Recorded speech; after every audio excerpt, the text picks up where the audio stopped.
Hardcore Lies.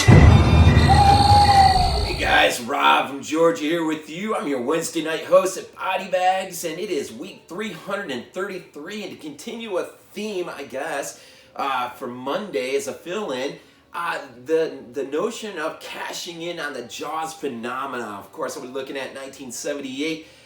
Its original Piranha, of course, Joe Dante brings it to us. Of course, we know him, of course, from The Hallowing in '81, and Gremlins, of course, The Burbs, and he's done quite a bit. And but there's a lot of other big names associated with this. Some I don't know if you might not remember. Of course, our cinematographer Jamie Anderson, he did The Gift back in 2000 with Sam Raimi. But here's a big name for you. How about Rob freaking Bottin? I had no idea he was in this thing in terms of some of the special effects. Was watching a documentary and did not realize that there is one pivotal moment where the guy on the dock who succumbs and bleeds to death, when we find him after the fact, that's Rob Bottin's work, man. And there's a head that pops up in a major scene towards the end. That's his head, actually casted off his own head, I believe.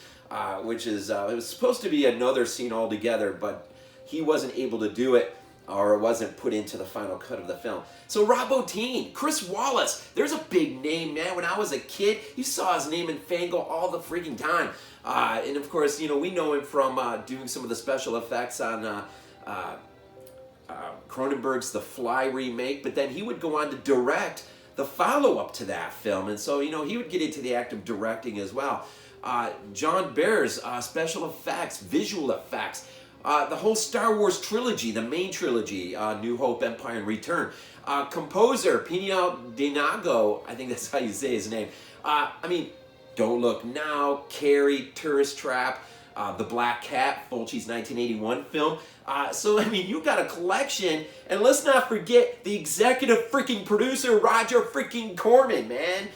This is just kind of a smorgasbord of talent that had their hands on this film. And even though it's low budget, it was filmed, man, fast. This film comes across as something a little bit different.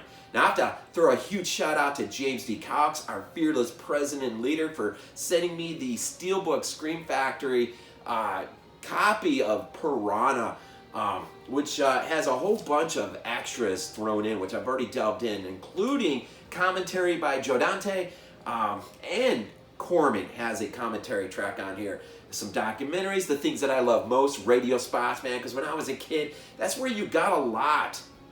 I have memories of being just absolutely terrified late at night hearing the radio spot for City of the Living Dead. And radio spots are awesome. And it has the TV spots, the trailers, has a whole bunch of... So if you have not snagged the Steelbook Scream Factory shout of it, man, it's nice. The picture is freaking... The transfer is beautiful. I can't believe how good it looks. It really does look good. But anyways, Piranha, 1978. Like Grizzly, fashions itself on cashing in on Jaws, but in a much different way. We're back in the water, so the fear of going back into the water, right? But we got a really, really fascinating story here, and at its core, let me just get into the story a little bit, because I've watched this a few times over the last weekend, and I really forgot just how good this movie is. You have this opening setup where a couple of teenagers are off. I'm not sure what they're looking for exactly, but they wander onto a military compound. It's sort of been vacated except for one, Kevin McCarthy. He's in this freaking movie. Dick Miller's in this freaking movie. Barbara Steele's in this freaking movie. What other reasons do you need to freaking go back and revisit this movie? Barbara freaking Steele. Anyways. So you get these two wander in, and they decide to take a swim in. It's like a little pool setup area, not having any idea that there are experimented a genetic variation of a war project on Piranha that were going to be used in the river systems of North Vietnam.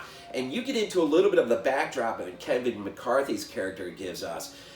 You know what? It's funny. You listen to it and you really think about Dude, this is a freaking terrifying concept that the government, way up in the hills somewhere, would just be creating something and never use it, and then somebody unwittingly travels in and unleashes it. And in this case, we got a skip tracer, I think is the appropriate term. We get a girl who's basically sent from her company out to look. The one, I don't know if it's the girl, the guy, the couple that we meet at the very beginning, though short-lived. She's out there looking for the last whereabouts of these because one of them was dead, apparently. And so in the process, she finds this old drunkard guy who we find whose backstory is pretty interesting as well. Recently divorced, he has a daughter, and you know, it's just an interesting character. He's just trying to just live by himself. Well, she gets his help to start looking at different places where these kids could have last been, and one of them, of course, the guy knows of this military compound. So they go up there, right? And so it's funny. She gets the sense, that's my coffee maker. She gets the sense that, well, what if they drown? She finds an article from the girl, I think, and she's like, what if they're in there? I mean, is there any way to drain this thing? And here comes the main motivation of the entire rest of the film, right? They get into the building, and she finds what looks like a switch to drain the pool. And in the process of draining, of course, Kevin McCarthy's character comes storming in to try to stop because he knows what's being unleashed into the river. It's these freaking piranha, right? And so you really got, you know, the movie is flying from that point forward. But what's interesting is, you got two major setups, and I wonder how much of this movie really also was cashing in not just on the Jaws phenomena, but also on the New Jersey attacks. I think 1916, if I remember right, the New Jersey attacks where the shark got up into the river system, and this notion that there could be a viable threat in a river. Joe Rogan, I just heard him talking about sharks being found in the Great Lakes, bull sharks. We know they can live in. So, I mean, just this notion that you don't have to go in the ocean to be a viable threat, hence grizzly and now piranha, right? But you've got is two major pieces to the film in terms of the length of the film and our heroes as they travel in a course attempt to try to stop it. Well, you've got the military tangent. They've come in to try to put an end to the problem, which Barbara Steele is part of. And Kevin McCarthy, he's a scientist attached to that military involvement. But you also have, you've got this summer camp for kids, which our old drunkard guy who's helping our girl character find these kids, his daughter's there, so you got that connection. And then you've got another resort, a main resort. And here's Dick Miller's character. He, of course, he's in charge of a major river resort. So you sort of got your mayor in there, you got military involvement, and you've just got some really interesting set pieces. You got the divers from Jaws 2, of course. This is the same summer Jaws 2's release, which is interesting because Steven Spielberg actually was going to file a lawsuit to have this film yanked. But when he saw the film, he was so impressed, said, you know what? I love it. It's great. Let it go. And so the two Jaws 2 and Piranha come out the same summer. And you've got the divers. You've got the guy sitting on a dock who gets his feet chewed, his legs chewed up. You've got kids like Jaws, the little boy, and Grizzly, the little boy. You've got kids that are attacked by piranha. You've got that whole scene unfold. You've got the story of this drunkard, this guy, his little girl who's at the summer camp, and her fear of water, and a lot of weird foreshadowing of just the nature of something foreboding, something bad. I mean, there's a lot of interesting little tiny things.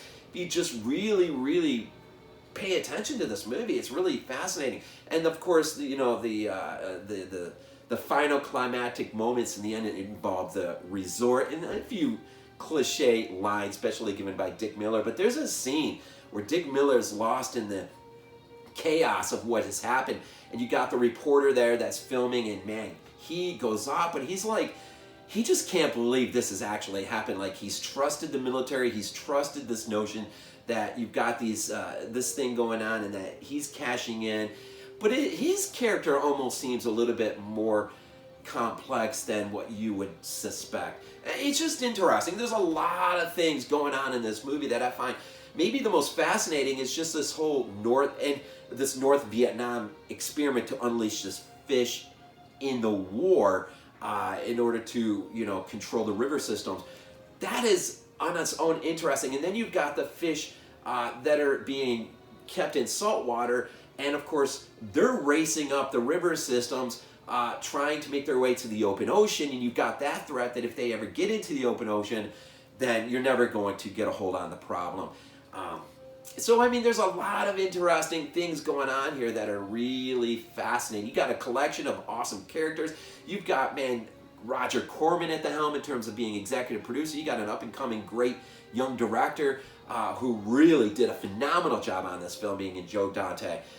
You just got a lot of fun moments, and even, you got some very serious, tense-filled moments. And then, of course, you got the final end moment where you believe it's the answer, led by this drunkard who will sort of, redeem himself in what he will do and go through. Some of the underwater scenes. I mean, a lot of the underwater, the notion of how the piranha attack, the visual effects. I mean, it's just some of the things that they say on the documentary. It's fascinating in what they would do. Old school tricks. And I'm telling you, man, those piranha, when they are taking apart that raft sequence and they're just chewing on the ropes trying to pull the raft apart, that's some freaking heavy-duty, simple, simplistic, practical effects that look freaking awesome. I mean, yeah, there's certain scenes when the school itself is approaching, but man, more times than not, this movie delivers on a level that it ought to be talked about a lot more. And I don't know, it was just fun, man. It was fun. So, again, huge thank you to James Cox for sending this to me. This was an awesome, awesome thing, especially the documentaries and the commentaries I delve into and just relive. And I'm seriously giving notion to continuing the 70s theme out to the next week as we approach theme week. And I'm thinking of maybe George A. Romero's The Crazies. There's another government-involved film that's awesome to watch. But anyways, week 333, I'm sure you've seen Piranha, but when's the last time you checked it out? Man, what an awesome ride this is. And, we'll leave it at there. You guys have an awesome week. Just check out BodyBags and everything that's being delivered each and every day to you. Theme week, which is Unearthed Films, is coming up in a couple weeks. So, man, stay tuned, man. Drop a comment and a like button if you would, and but most important, just a comment, man. Say something. All right, man, we'll leave you there. Enjoy the rest of your day, your week, your work week, and as always, we'll leave you with Go Bills.